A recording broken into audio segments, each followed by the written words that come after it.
అరచినను కూసినను యేసు ప్రభువునే స్తుతించుచున్నవి, యేసు ప్రభువునే స్తుతించుచున్నవి.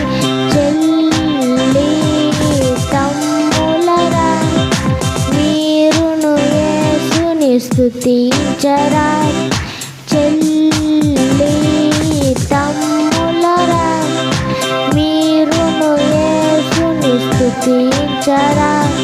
స్తుతులకు మధ్యన వసించెడు ఆయన నీ స్తుతి అంగీకరించెను.